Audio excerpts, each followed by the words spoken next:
नमस्कार, मैं मृदुला श्रीवास्तव सी न्यूज भारत में आपका स्वागत करती हूँ। वक्त हो गया है न्यूज बुलेटिन का। बुलेटिन में खबरों की शुरुआत करेंगे और जानेंगे कहां प्रधानाध्यापक ने बाल श्रमिक होने से बच्चे को मुक्त करवाया। इसी क्रम में आगे जानेंगे कहां परचून दुकानदार से चौकी इंचार्ज पर रुपए मांगने का लगा आरोप और कहां गांव की महिला की गला रेत कर हुई हत्या। ऐसी ही तमाम खबरों पर आइए विस्तार से करते हैं चर्चा। बिहार दरभंगा हनुमान नगर मध्य विद्यालय उखड़ा प्रधानाध्यापक पुरुषोत्तम कुमार जायसवाल ने बाल श्रमिक होने से बच्चों को मुक्त करा और शिक्षा दिलवाने का काम किया। वहीं उनकी माता को भी विद्यालय परिसर में कॉपी कलम व चॉकलेट की दुकान खुलवाकर रोजगार दिलवाया। बिहार दरभंगा हनुमान नगर मध्य विद्यालय उखड़ा प्रधानाध्यापक पुरुषोत्तम कुमार जायसवाल ने बाल श्रमिक होने से एक बच्चे को बचा ली। जरा जानते हैं कि उनके माता से ये विद्यालय परिसर में कैसे किताब कॉपी की दुकान खोलकर बच्चे को मजदूरी करने से बचाया, वह शिक्षा दे रहे हैं। आपकी शुभ नाम, आपका नाम क्या है? सुनीता जी, आपके कितने बच्चे? क्या आपके बच्चे मजदूरी करते थे? आप क्या करते हैं?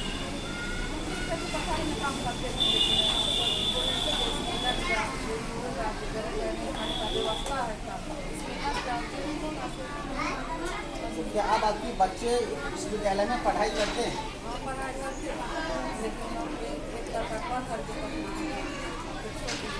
आपके हस्बैंड का नाम? यही वो बच्चा है जो बाल मजदूरी करने को विवश था, क्योंकि इनके पास काफ़ी आर्थिक कमी थी। अब इनकी माताएं विद्यालय परिसर में ही किताब कॉपी खोल करके इसी विद्यालय में बच्चों को शिक्षा देते हैं। क्या नाम है बाबू आपका? क्या?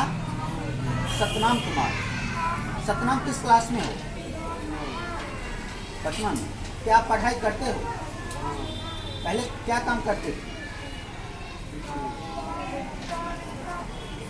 कहीं बाहर मजदूरी करते थे? गाँव में ही अपना काम करते थे। अगर आप जानते हैं पुरुषोत्तम कुमार जायसवाल प्रधानाध्यापक से कि इनको किस तरह से बाल श्रमिक मजदूरी करने से बचा ली। सर, कैसे बचाया गया?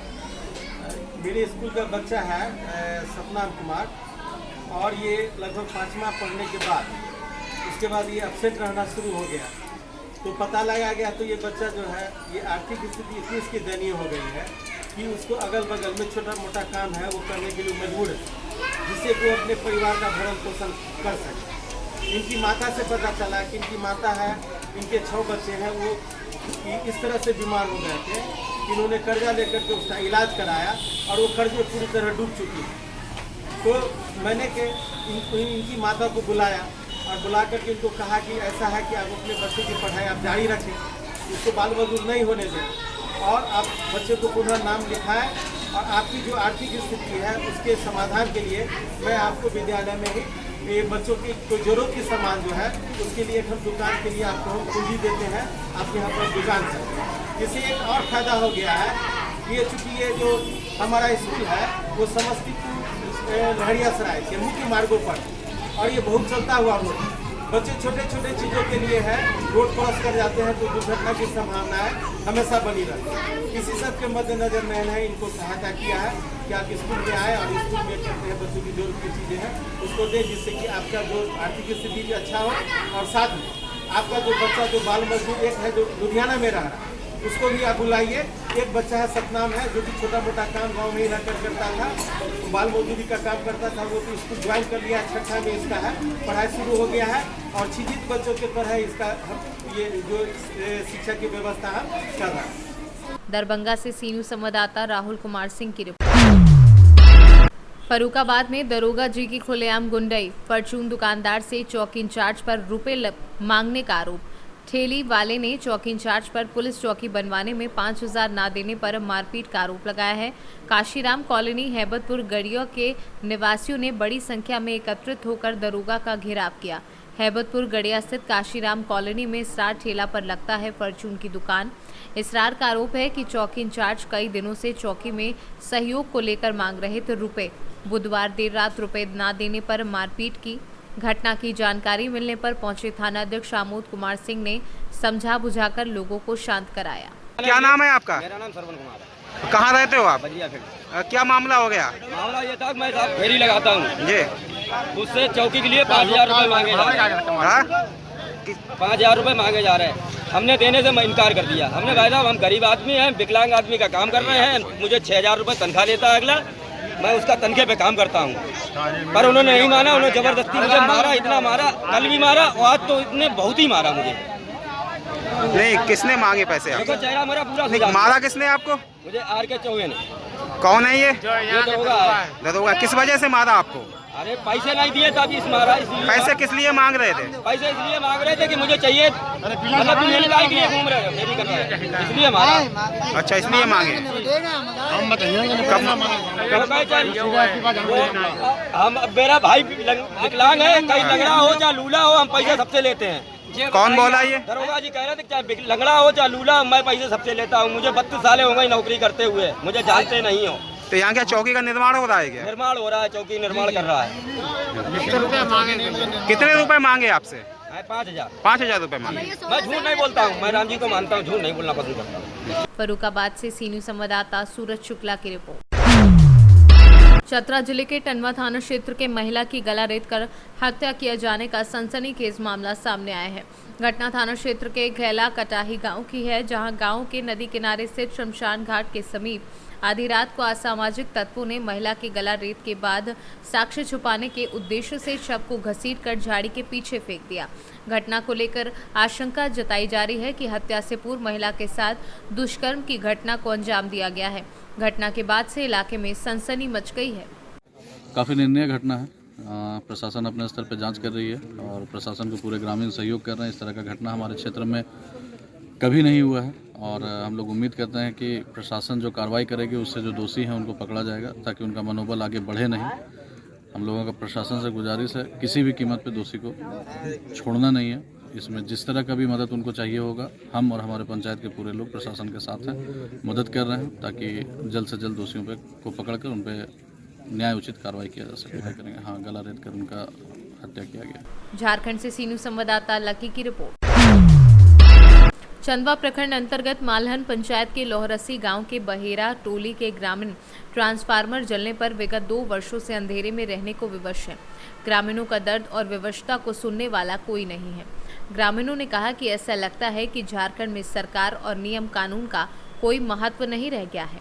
ग्रामीणों के साथ साथ मलहन पंचायत के मुखिया जतरू मुंडा ने बताया कि पिछले 2 वर्षों से जले हुए 25 केवी का ट्रांसफार्मर को बदलकर दूसरा 63 केवी का ट्रांसफार्मर के लिए ग्रामीण विद्युत विभाग के अधिकारियों के साथ साथ जिले के वरीय पदाधिकारी के पास भटक रहे हैं, पर कोई भी प्रयास अब तक सफल नहीं हुआ है। गाँव में बेहरा टोली में ट्रांसफार्मर जो है कितने दिनों से खराब है। यहाँ जो मालहन पंचायत में है, लोहरसी गांव के एक बेहरा टोली है, इसमें करीबन 2 साल होने को चला है और 1 साल से हम लोग प्रयास कर रहे हैं, आवेदन के माध्यम से और फ़ोन के माध्यम से SDO सर से बात किए और कई विभाग से भी बात किए। लोग केवल आश्वासन दिए। SDO सर केवल यही बोलते हैं 1 सप्ताह में लगा देंगे, 15 दिन में लगा देंगे, और ज़्यादा कुछ बोलते हैं तो बोलते हैं कि ख़राब हुआ है वो ट्रांसफार्मर को दीजिए। तो जैसा कि मैंने पहले भी उनको सूचित किया कि ख़राब 1 साल पड़ा रहने के कारण कोई चुप्पे से चुरा के ले गया, तो हम लोग कहाँ से देंगे ख़राब ट्रांसफार्मर। अब ख़राब ट्रांसफार्मर जब हम लोग नहीं दे रहे हैं तो आज तक वो ट्रांसफार्मर भी नहीं दे रहे हैं। तो आप लोग कब कितना दिन पूर्व आवेदन दिए थे उनको? आवेदन दिए हैं कभी आप लोग? हम लोग फिलहाल में पहले भी दिए थे, पहले 2 मरतबा हम लोग आवेदन दिए। एक दिए थे विधायक के नाम पर, विधायक जी को व्हाट्सएप में दिए, और एक दिए थे SDO सर को। मैं स्थानीय मुखिया होने के नाते अपने से गया विभाग में और SDO सर के ऑफिस में दिया, उसका रिसीविंग भी मैंने लिया। और फिर जब अभी 17 तारीख को जो है सरकार आपके द्वार कार्यक्रम में जमीरा में उप विकास आयुक्त जब आए थे सर, तो उनको भी हम लोग ने पूरे ग्रामीण के साथ जाके वहाँ पर हम लोग आवेदन दिए, लेकिन अभी भी सरकार आपके द्वार कार्यक्रम में जो आवेदन पड़ा उसका अभी तक कोई पहल नहीं किया गया। तो आप लोग का आगे का क्या रणनीति होगा? क्योंकि बिजली नहीं रहने के कारण ग्रामीण लोगों को काफ़ी प्रॉब्लम हो रहा होगा और आप इस पंचायत के मुखिया हैं, उसके नाते ग्रामीण लोगों की आपसे बहुत आशा और उम्मीद है। तो आप आगे क्या करेंगे? ट्रांसफार्मर अगर नहीं लगता है, विभाग अगर इस पर कोई कार्रवाई नहीं करती है, तो आप आगे की क्या आपकी रणनीति होगी? देखिए सर, जनता हमको मुखिया बनाया है, जनता के लिए हमको काम करना है। जब हम लोग जैसे कि जानते हैं कि बिजली और रास्ता ये विकास में सर्वप्रथम भूमिका है। अगर बिजली नहीं होगा तो हमारे बाल बच्चे भी हैं जो पढ़ नहीं पाएंगे। और बिजली से एक तो शिक्षा का काम हुआ, और अभी जो कि हमारा भारत जो है कृषि प्रधान देश है, बिजली से कई प्रकार की फसल उगाई जाती है। और अभी आ गया है गर्मी, और जिस तरह से इस बार अकाल का नौबत आया है, बरसात का तो खेती हम लोग नहीं कर पाए। अगर हम लोग बिजली नहीं आएगा तो गर्मी का खेती कैसे कर पाएंगे? इसलिए बारिश जितना होना था समय के अनुकूल नहीं हुआ, बाद में बारिश हुआ। और अभी बिजली विभाग को कई मरतबा हम लोग इस बात को भी बोले हैं कि बिजली नहीं रहने के कारण कितने सैकड़ों बच्चे ऐसे हैं जो पढ़ने से अभी विद्यालय से भी ड्रॉप आउट कर जा रहे हैं। जब घर में नहीं पढ़ते हैं तो सीधी सी बात है, स्कूल में भी पढ़ने का मन नहीं करता होगा। तो हम लोग बार बार ये कह रहे हैं, लेकिन इन लोग नहीं कह रहे हैं। और हम यही चाहते हैं कि बिजली विभाग से हम लोग यही चाहते हैं कि हम लोग को आवेदन के ऊपर पहल करे। सरकार आपके द्वार कार्यक्रम हमारे माननीय मुख्यमंत्री सोच समझ के चलाए कि जनता का काम होगा। लेकिन जनता के काम हम लोग आवेदन तो देते हैं सरकार आपके द्वार कार्यक्रम में, लेकिन उसका पहल नहीं किया जाता है। अगर होता तो हमारा ये लोहरसी गांव की जो बहरा टोली है इसमें ट्रांसफार्मर लगता। आप लोग का आगे का रणनीति क्या होगा? अगर ट्रांसफार्मर नहीं लगता है तो आगे आप लोग क्या करेंगे इसके लिए?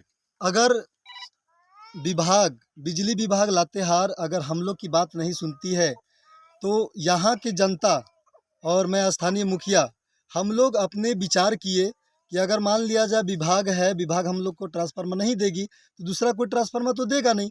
अगर नहीं देती है, लास्ट में हम लोग को 1 सप्ताह के अंदर 15 दिन के अंदर, यानी 15 दिन के अंदर अगर ट्रांसफार्मर विभाग अगर नहीं देती है तो हम लोग पूरे ग्रामीण मिल के हम लोग संध्या से सुबह से जो अनिश्चित काल धरना में बैठेंगे वो पूरे अनिश्चित काल रहेगा। जब तक ट्रांसफार्मर नहीं लगेगा तब तक हम लोग का धरना नहीं टूटेगा। आपका सर परिचय? सर मेरा परिचय हुआ जतरू कुमार मुंडा, मालहन पंचायत मुखिया। धन्यवाद। झारखंड से सीनू संवाददाता मोहम्मद शाहिद की रिपोर्ट। समस्तीपुर उजियारपुर प्रखंड के चैता उत्तरी बिराही मुसहरी वार्ड नंबर 11 स्थित प्राथमिक विद्यालय में 9:49 तक नहीं खुला ताला, ना ही थे एक भी शिक्षक उपस्थित। वहीं विद्यालय के नजदीक के बिंदेश्वरी तराने का कहा कि जब मनमाने ढंग से विद्यालय को शिक्षकों द्वारा खोला और बंद किया जाता है। मुसहरी टोला डे 11 के कुछ महिलाओं का कहना है कि पीएम पोषण योजना अंतर्गत मध्याह्न भोजन सहित से फल, अंडा व खाना नहीं रोकने का लगा महिलाओं ने आरोप। जब इसकी सूचना मोबाइल पर प्रखंड शिक्षा पदाधिकारी नागेंद्र कुमार को दी गई तो उन्होंने कहा कि अभी दिखाते हैं और त्वरित कार्यवाही शिक्षकों पर की जाएगी। क्या नाम हो गया? बिंदेश्वर। जोर से बोलिए। आपका क्या नाम है? घर कहाँ हुआ? भिरार मुसहरी। कितना वार्ड नंबर? 11 नंबर वार्ड है। फिर से नाम बोलिए। क्या नाम है? बिंदेश्वर। चलिए, अभी ये विद्यालय आपके पीछे जो खुला हुआ है क्या? नहीं, खुला हुआ तो नहीं है। नहीं खुला हुआ है। एक भी मास्टर साहब आए हुए? नहीं, कोई नहीं आया हुआ। कोई अभी तक नहीं। अभी कितना बज रहा है? 9:39 हो रहा है।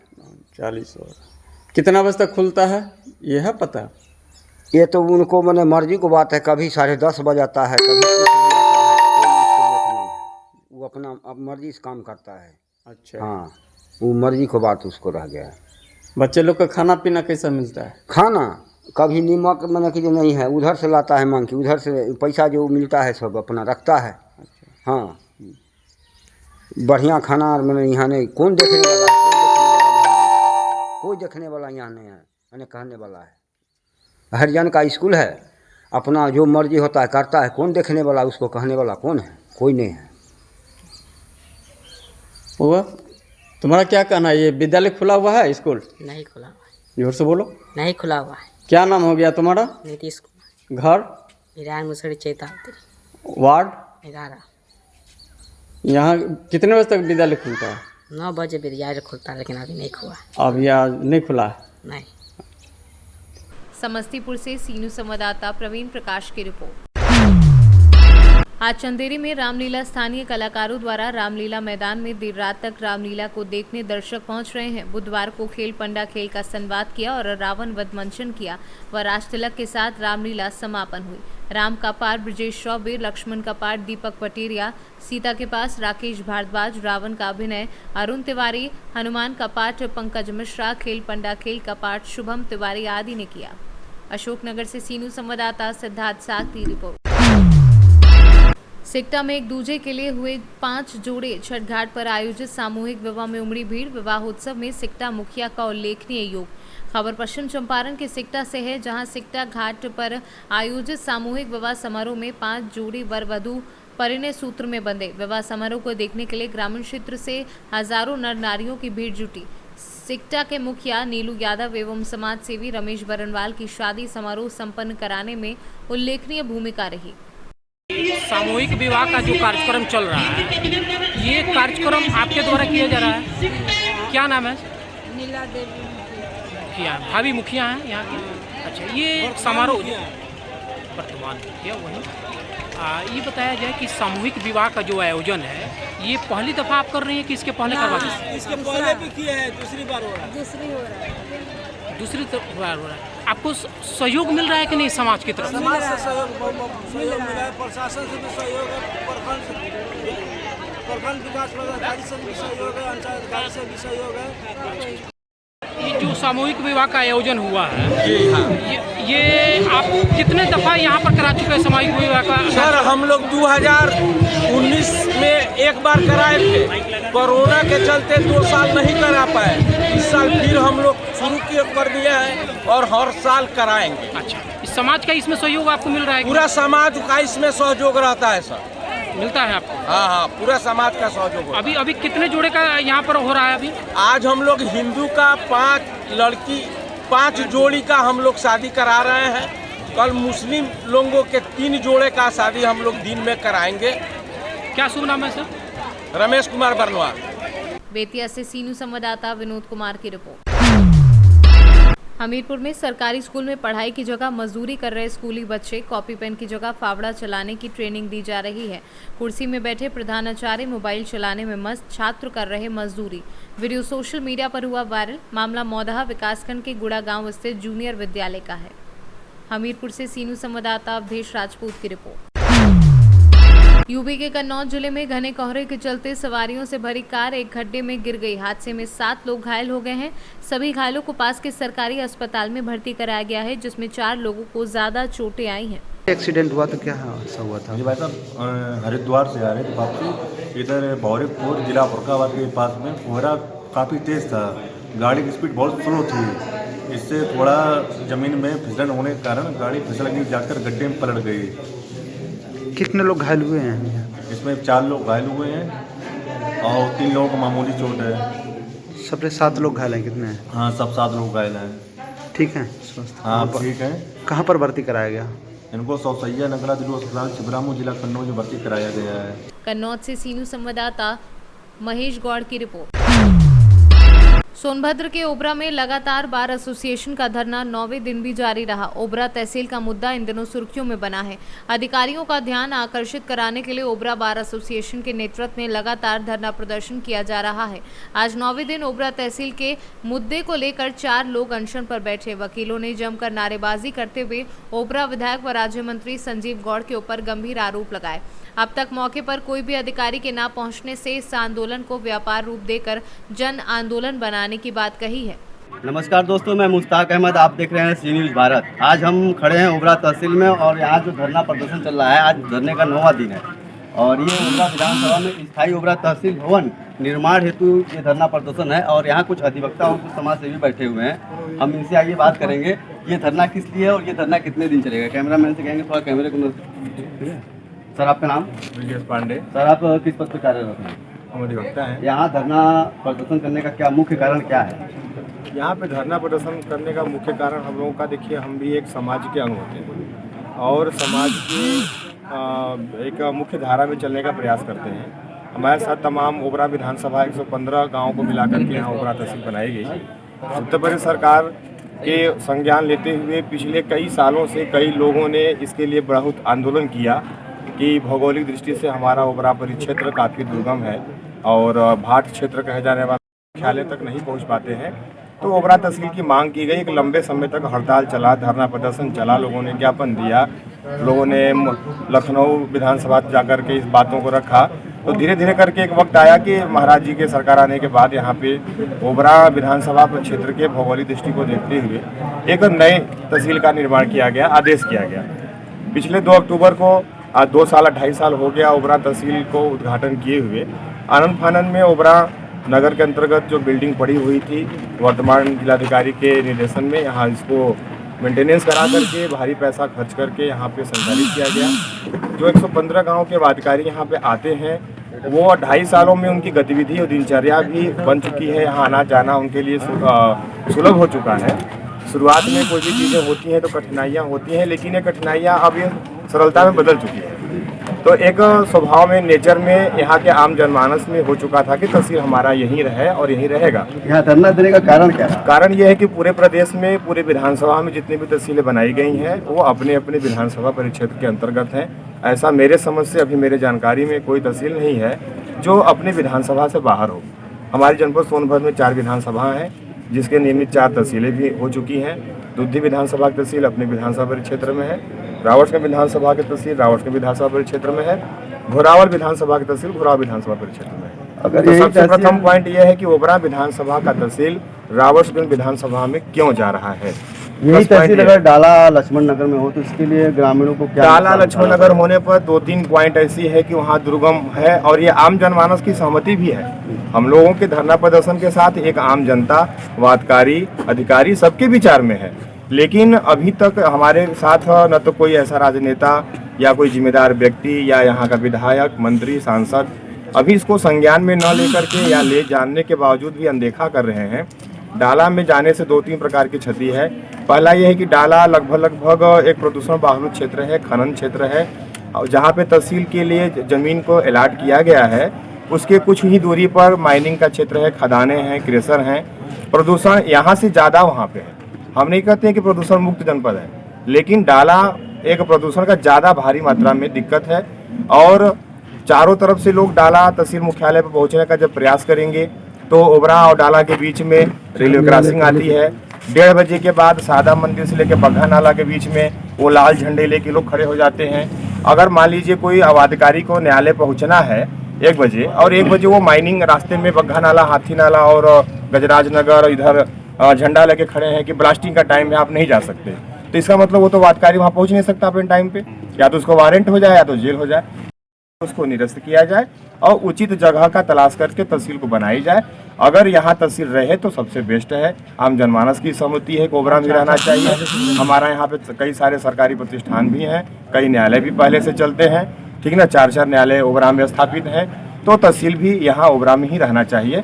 लेकिन प्रथम बिंदु यह है कि डाला किसी भी तरीके से नहीं है।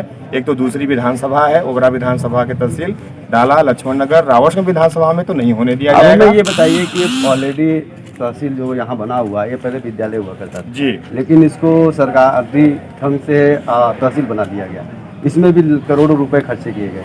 अगर ये भवन टूटता है या यहाँ से अगर अलग जगह तहसील निर्माण होता है तो इसमें क्या नुकसान होगा सरकार? देखिए, नुकसान तो सरकार का जो होना है वो तो बहुत ज़्यादा संख्या में होगी।